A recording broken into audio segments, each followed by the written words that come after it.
Assalamualaikum warahmatullahi wabarakatuh. Halo guys, jadi pada video kali ini saya akan membuat mereview sebuah materi, yaitu materi mikrokontroler. Mikrokontroler adalah sebuah komputer kecil yang dikemas dalam bentuk chip IC atau integrated circuit dan dirancang untuk melakukan tugas atau operasi tertentu. Dalam pengaplikasiannya, pengendali yang dalam bahasa Inggris disebut mikrokontroler digunakan dalam produk ataupun perangkat yang dikendalikan secara sistematis seperti sistem kontrol mesin, mobil, perangkat medis, pengendali jarak jauh, mesin peralatan listrik, mainan, dan perangkat-perangkat yang menggunakan sistem tertanam lainnya. Oke, berikut saya akan menampilkan diagram blok dan struktur dari mikrokontroler beserta penjelasan singkat tentang bagian-bagian utamanya. Yang pertama adalah CPU. CPU adalah otak mikrokontroler. CPU bertanggung jawab untuk mengambil instruksi, menerjemahkannya, lalu kemudian dieksekusi. CPU menghubungkan setiap bagian dari mikrokontroler dalam satu sistem. Fungsi utama CPU adalah untuk mengambil dari memori program harus diterjemahkan atau melakukan decode atau dekode oleh CPU tersebut. Yang kedua, memori atau penyimpanan. Fungsi memori dalam mikrokontroler sama dengan mikroprosesor. Memori ini digunakan untuk menyimpan data dan program. Mikrokontroler biasanya memiliki sejumlah RAM dan ROM atau memori flash untuk menyimpan kode sumber program. Yang ketiga, port input atau output paralel. Port input atau output paralel digunakan untuk mendorong atau menghubungkan berbagai perangkat seperti LCD, LED, printer, memori, dan perangkat input atau output lainnya ke mikrokontroler. 4. Port series atau series port. Port series menyediakan berbagai antarmuka serial antara mikrokontroler dan peripheral lain seperti port paralel. 5. Pengatur waktu dan penghitung atau timer dan counter. Timer dan counter pada mikrokontroler mengatur waktu atau penghitung, menyediakan semua fungsi pengaturan waktu dan perhitungan dalam mikrokontroler. 6. Analog to digital converter atau ADC. Konverter ADC digunakan untuk mengubah sinyal analog ke bentuk digital. 7. Digital to analog converter atau DAC. DAC melakukan operasi pembalikan konversi ADC. DAC mengubah sinyal digital menjadi format analog. 8. Kontrol interupsi atau interrupt control. Kontrol interupsi atau interrupt control digunakan untuk menyediakan interupsi atau penundaan untuk program kerja. 9. Blok fungsi khusus, special function block. Beberapa mikrokontroler yang hanya dapat digunakan untuk beberapa aplikasi khusus, misalnya sistem robotik. Pengontrol ini memiliki beberapa port tambahan untuk melakukan operasi khusus tersebut, yang umumnya dinamakan dengan blok fungsi khusus. Dan berikut saya akan menjelaskan keunggulan dan kekurangan dari mikrokontroler. Berikut keunggulannya yaitu: 1. Mikrokontroler bertindak sebagai mikrokomputer tanpa harus ada komponen digital tambahan lainnya. 2. Dapat mengurangi biaya dan ukuran sistem karena integrasi yang lengkap dalam sebuah mikrokontroler. 3. Penggunaan mikrokontroler sederhana dan mudah untuk memecahkan masalah dan pemeliharaan sistem. 4. Sebagian besar pin dapat diprogram oleh pengguna untuk melakukan berbagai fungsi. 5. Mudah menghubungkan port RAM atau ROM dan I atau O tambahan. 6. Waktu yang diperlukan untuk melakukan operasi rendah. Dan itu adalah keunggulan dari mikrokontroler, dan berikut saya akan menjelaskan kekurangan dari mikrokontroler. 1. Mikrokontroler memiliki arsitektur yang lebih kompleks daripada mikroprosesor. 2. Hanya melakukan eksekusi dalam jumlah terbatas dalam waktu yang bersamaan. 3. Kebanyakan hanya digunakan dalam peralatan-peralatan mikro. Dan 4. Tidak dapat terhubung dengan perangkat yang berdaya tinggi secara langsung. Dan berikut saya akan menjelaskan dari hal-hal mengenai tentang mikrokontroler. Instruksi CISC atau Complete Instruction Set Computer memiliki lebih dari 80 instruksi. Adanya instruksi yang bekerja seperti sebuah makro, sehingga memungkinkan untuk menggunakan sebuah instruksi menggantikan beberapa instruksi sederhana lainnya. RISC atau Reduced Instruction Set Computer menggunakan jumlah instruksi yang lebih sedikit dibandingkan CISC. Keunggulan dari RISC adalah kesederhanaan desain chip yang lebih kecil, jumlah pin sedikit dan sangat sedikit mengonsumsi daya. Memori EEPROM atau Electrically Erasable Programmable Read-Only Memory. EEPROM ini digunakan untuk menyimpan sejumlah kecil parameter yang dapat berubah dari waktu ke waktu. Flash EEPROM.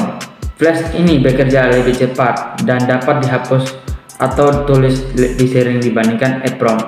Baterai backup static RAM. Kapasitas yang besar untuk program dan data, sangat cepat dan tidak terdapat keterbatasan untuk baca dan tulis. Memori lanjutan atau file programming atau reprogram menggunakan memori non-volatile untuk menyimpan program akan memungkinkan mikrokontroler tersebut untuk diprogram di tempat. OTP atau One Time Programmable. Mikrokontroler OTP adalah mikrokontroler yang hanya dapat diprogram satu kali saja. Interupsi atau interrupt merupakan metode yang efisien bagi mikrokontroler untuk memproses peripheralnya. Mikrokontroler hanya bekerja memproses peripheral tersebut hanya pada saat terdapat data peripheral tersebut. Macam-macam interupsi. Dengan maskabel interrupt, kita dapat bebas memilih untuk menggunakan satu atau lebih interupsi. Keuntungan maskabel interrupt ini adalah kita dapat memastikan interupsi pada saat mikrokontroler sedang melakukan proses yang kritis sehingga interupsi yang datang akan diabaikan. Vectored interrupts. Pada saat terjadi interupsi, interrupt handler hanya secara otomatis akan menyediakan program pada alamat tertentu yang telah ditentukan sesuai dengan jenis interrupt yang terjadi. Mikrokontroler populer 8051 atau Intel. Memori untuk program bisa dialamati hingga 64 KB. Memori di bawah 4K, 8K atau 16K tergantung tipe. Bisa terletak di chipnya. Mikrokontroler ini memiliki 128 byte memori internal ditambah beberapa register atau SPR. Juga bisa mengalamati hingga 64K memori eksternal untuk data. 6805 atau Motorola memiliki arsitektur Von-Neumann di mana instruksi data I atau O dan timer terdapat pada satu daerah di memori. Stack pointer yang dimiliki adalah 5 bit sehingga kedalaman stack terbatas hingga 32 byte. Mikrokontroler populer. Pitch merupakan mikrokontroler RISC yang pertama. Pada umumnya RISC mengakibatkan kesederhanaan rancangan hanya memiliki sedikit instruksi, yaitu 33 instruksi untuk 16C5X.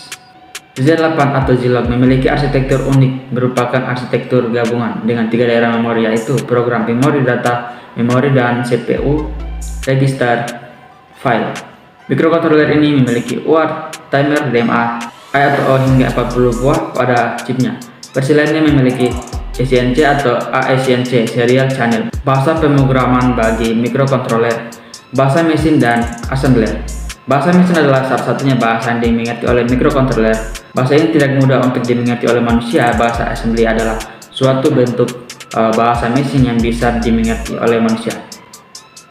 Pemrograman dengan menggunakan bahasa assembly atau mesin menghasilkan program yang kecil dan cepat. Compiler adalah penerjemah untuk bahasa pemrograman tingkat tinggi. Bekerja dengan cara menerjemahkan misalnya pada PC langsung ke bahasa mesin yang dimengerti oleh mikrokontroler. Salah satu compiler yang banyak dipergunakan saat ini adalah C. Dan berikut adalah alat bantu pengembangan. Mikrokontroler 8051 merupakan keluarga mikrokontroler MCS garis datar 51.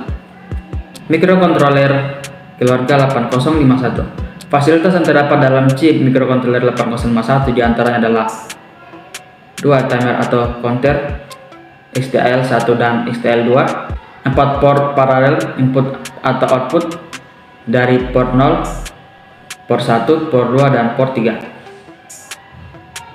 5 sumber interrupt control logic dari INT0, INT1, T0, T1, dan serial port.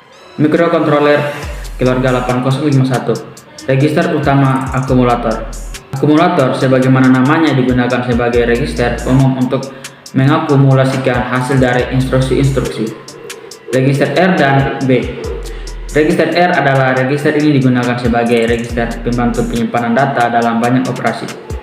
Register B sama dengan akumulator dalam hal dia menyimpan sebuah harga 8 bit atau 1 byte. Mode penyelamatan Immediate addressing. Mode penyelamatan immediate addressing. Mode penyelamatan immediate addressing sangat umum dipakai karena harga yang akan disimpan dalam memori langsung mengikuti kode operasi dalam memori. Direct addressing. Dalam mode penyelamatan direct addressing, harga yang akan dipakai diambil langsung dalam alamat memori lain. Indirect addressing. Mode penyelamatan indirect addressing sangat berguna karena dapat memberikan fleksibilitas tinggi dalam mengamati suatu harga. Timer. 3 fungsi umumnya yaitu 1. Menghitung waktu antara 2 kejadian, 2. Menghitung jumlah kejadian itu sendiri, 3. Membangkitkan baud rate untuk port serial. Dan itu adalah hasil dari revisi saya tentang materi microcontroller. Terima kasih sudah menonton. Jangan lupa like dan subscribe untuk menonton video-video lainnya. Terima kasih. Assalamualaikum warahmatullahi wabarakatuh.